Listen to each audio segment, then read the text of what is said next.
আল্লাহ পাকের শুকর, আমরা এমন একটি স্থানে আছি যে জায়গায় রাসূল মকবুল সাল্লাল্লাহু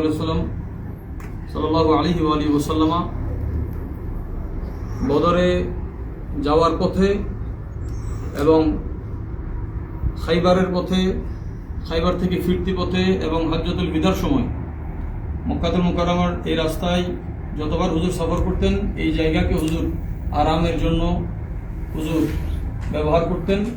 হুজুরের নুরানি কদম দ্বারা এই জায়গা ধন্য হয়েছে এবং এই জায়গার বাতাস হুজুরের সাথে লেগে ধন্য হয়েছে।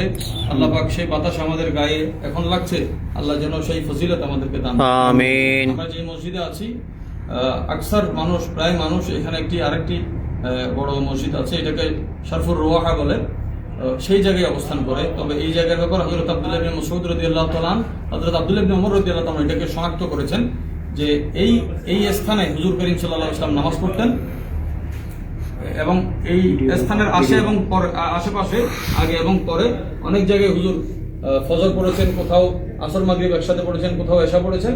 তবে এই জায়গায় হুজুর রাত যাপন করেছেন এবং এটার একটা বিশেষত্ব হচ্ছে খাইবার থেকে ফেরার পথে হযরতে সফিয়া রাদিয়াল্লাহু তাআলা আনহা, আমাদের মা উম্মাহাতুল মুমিনিন, হুজুরের ওলিমা হয়েছে এখানে।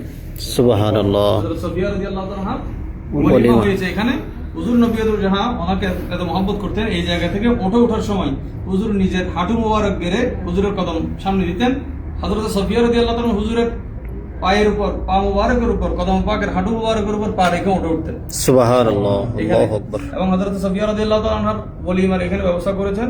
হুজুর এখানে আসার পরে একজন মহিলা হুজুরের কাছে একটা ছোট বাচ্চা নিয়ে এসেছিলেন। হুজুর করিম সাল্লাল্লাহু আলাইহি ওয়াসাল্লামকে বলেছেন, ইয়া রাসূলুল্লাহ, এই বাচ্চা জন্মের পর থেকে তাকে একটা জিন্নাতের, দুষ্ট জিনের আসর হয়েছে এবং এই সন্তান মানে কোনো ধরনের এর কোনো খায়ের আমরা দেখছি না। হুজুর করিম সাল্লাল্লাহু আলাইহি ওয়াসাল্লাম বললেন, তাকে সামনে আনো। হুজুর এক পাশে দাঁড়ালেন, ওট এবং হুজুরের মাঝখানে ওই সন্তানকে রাখলেন। তখন হুজুর পাক সাল্লাল্লাহু আলাইহি ওয়াসাল্লাম নিজের থুতু মুবারক তার জবানে দিলেন। থুতু মুবারক দিয়ে হুজুর বলছেন, হে বদ প্রেতাত্মা, হে বদ জিন, হে আল্লাহ দুশমন, তুমি তার শরীর থেকে বের হয়ে যাও। হুজুর বলার সাথে সাথে ওই জিন্নাত তার শরীর থেকে বের হয়ে গেছে। সুবহানাল্লাহ। আর কখনো তাকে ক্ষতি করার চেষ্টাও করেনি। এই জায়গায় হুজুর করিম সাল্লাল্লাহু আলাইহি ওয়াসাল্লামের সবচেয়ে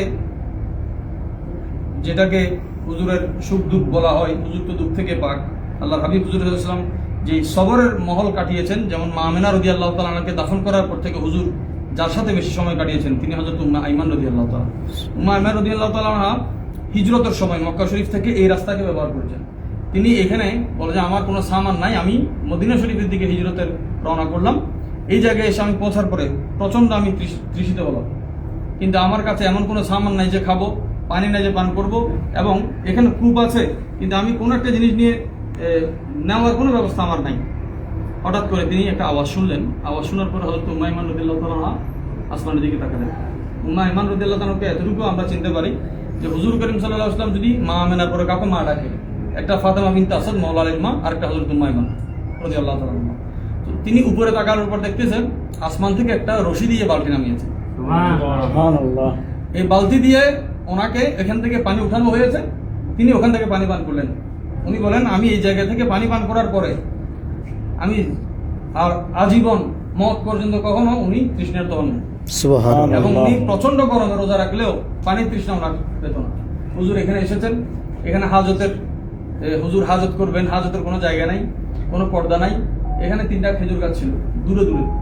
হুজুর পাক সাল্লাল্লাহু আলাইহি ওয়াসাল্লাম 3 খেজুর গাছকে ডাকলেন, বলে তোমরা এদিকে আসো। খেজুর গাছ 3টা এক জায়গায় এসে এক হয়ে গেছে দেওয়ালের মতো। হুজুর নবীয়তুল জাহা সেখানে হাজর সাল্লেন। এই জায়গাতে আরো অনেক স্মৃতি আছেন এবং ঈসা আলাইহিস সালাম এখানে আসবেন, এখান থেকে হজের সফর করবেন। সুবহানাল্লাহ। এখানে আরো অনেক কথা আছে, আল্লাহ পাক এই বরকত আমাদের নাযিল করুন। একটু গাড়ি দিয়েও বলতে হবে সবাই যাতে একসাথে। আল্লাহু আকবার। তারা দোয়া করেন না।